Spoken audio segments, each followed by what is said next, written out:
Hello po mga kababayan, kabisnes kapapi, mga kalingap, magandang buhay po. Welcome muli sa aking YouTube channel, Analisa Reality Vlog.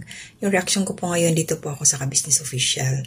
Ito po yung mga pangyayari dito kay Jinky at saka kay Bong. May reaction ako nung nakaraan. Ito yung time na nag-meet na sila at sinagot na ni Jinky si Bong. Kasi ngayon, nagka-problema po kasi. Pero bagong lahat, please, support po natin Kabisnes Official, Papa Dins TV, Kabisnes Family, mga kagwangs, at saka yung mga kasamahan ko po, mga reactors dito sa Kabisnes Official, and also sa Kalingap din po. Shoutout po, on please support Kuya Bal Santos Matubang, Kalingap Rab, kay Ate Edna Vlogs, and kay Jack Tapia Matubang po. At ingay, mga kare-reactors na kasamahan ko, and lahat po sa Kalingap team. Yun po. Ngayon, ito yung aking reaction. Yung nakaraan ngayon po, sinagot na nga ni Jinky si Bong. At napasundal ito ng upload ni Pinuno Ka Business na, ayun, isa rin ho ako sa nagsabi. Ang sabi ko doon kasi nga nawawala nga daw si Bong. Malis. Nag-comment nga ako doon na baka nag-date yun. Kasi nga, bagong kasasagot lang. Yun ang nasa isip ko. Yung sa iba naman, sa comment section, sabi nila ba, prank lang yan, hindi aalis si Bong. Hanggang totoo na pala yung nangyari. Na biglang umalis nga ito si Bong na, ayun, nagka-problema na. At sunod-sunod na yung naging upload nila Pinuno. Ito si Jinky. Papanood ko siya. Personal reaction ko, kasi may anak din ako Kumbaga, sabihin na natin, kung ako yung nanay ni Jinky, sa mga nangyari, syempre, natural masasaktan ka. Ang magiging initial reaction ko, or ipifix ko talaga, pasensya po, alam ko maraming nagmamahal kay Bong, maraming sumusuporta sa kanya, pero yung naging galawan niya po, yung naging action niya, hindi niya pinahalagahan si Jinky, na inantay naman niya.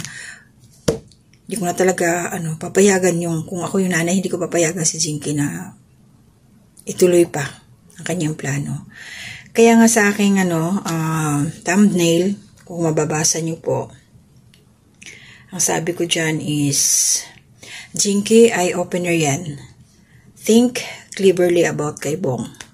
You deserve someone much better than him. Di ba, ito kung lalawakan natin yung ating isipan, i-dig deeper ba natin? Yung mga pangyayari, may reason. Maganda yung nangyari, as maganda siya sa ibig kong sabihin is, dalawa yan Pwedeng sinusubok si Jinky, kung hanggang saan niya panghahawakan si Bong. And back out siya.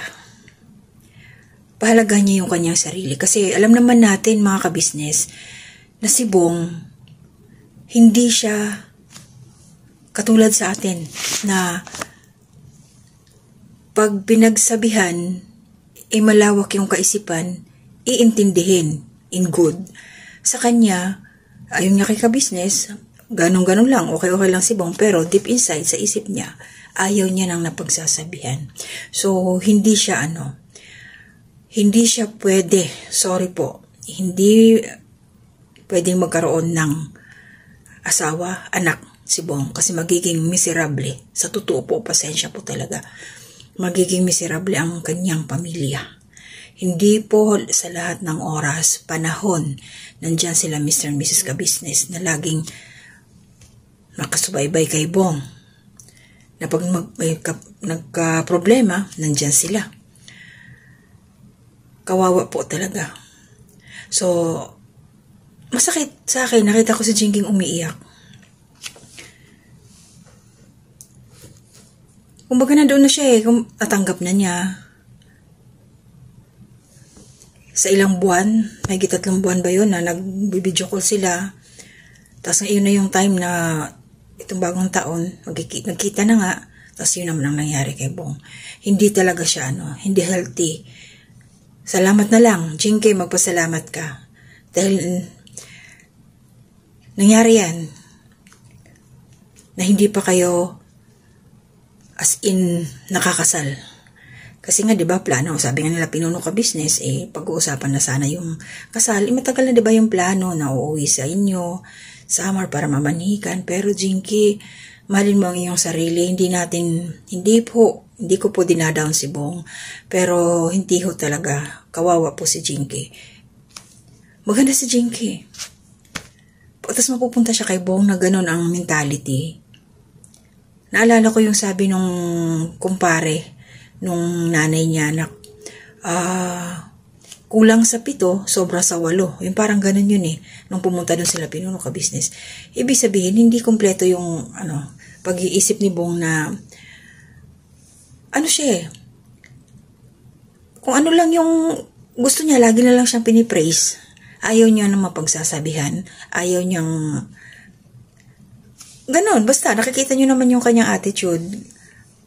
Kaya hindi pwede talaga. O ngayon, doon sa vlog nila, pinuno ka business na doon si Mrs. Ka Business, si Jinky, 3 sila. Yung last chance kay Mrs. Ka Business, tapos na.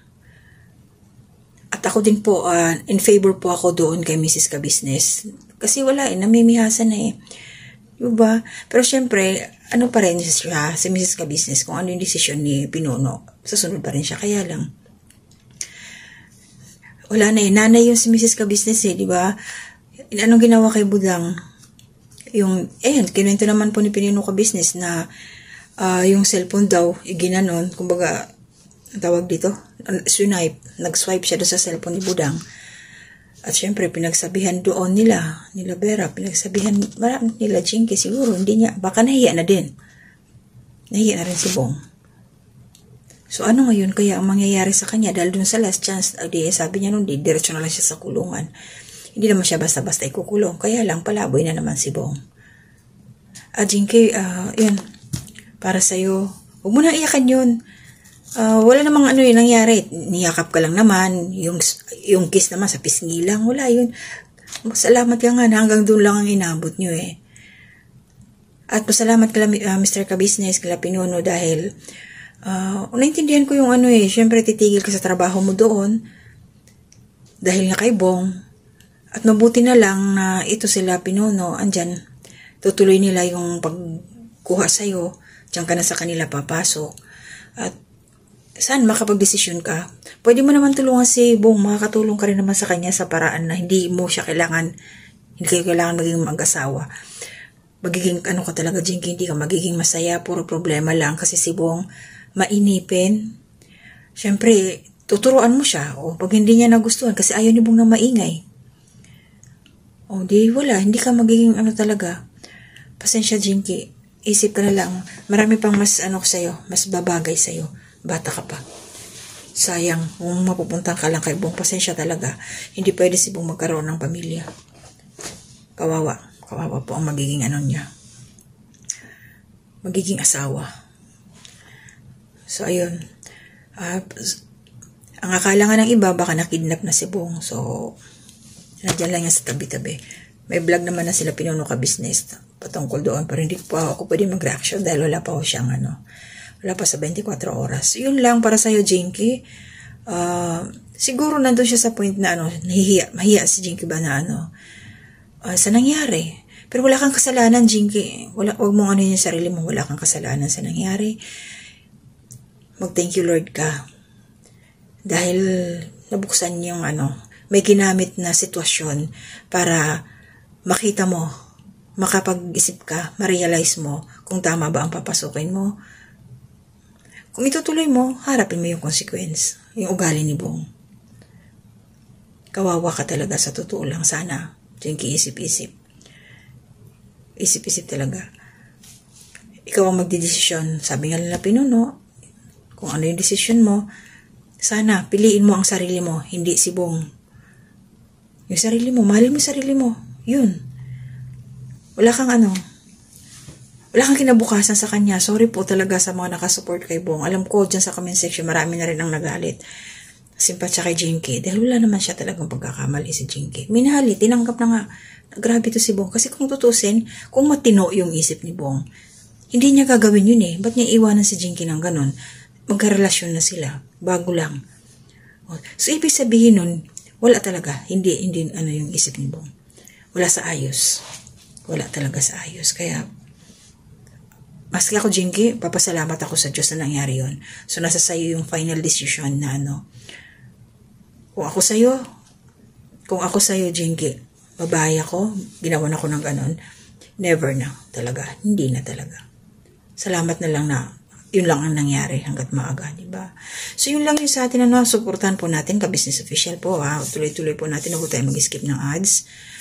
Ganyan din po sa Kalingap, kila Kuya Bal at saka si, kay Kalingap Rob. Support lang po tayo. And please, itong aking YouTube channel po, yung hindi po nakapag-subscribe, please support nyo rin po ako para makatulong din ako sa Kalingap, yung kila ka-business. Pag may revenue po, kahit pa konti-konti, nag-share din naman po ako sa kanila.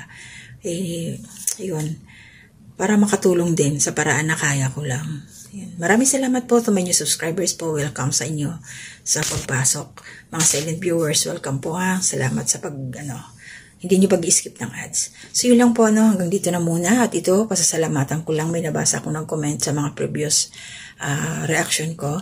Si Ate Nenet Recta, Happy New Year po. Shoutout po te. Kabayan Eduardo Lotero, shoutout po.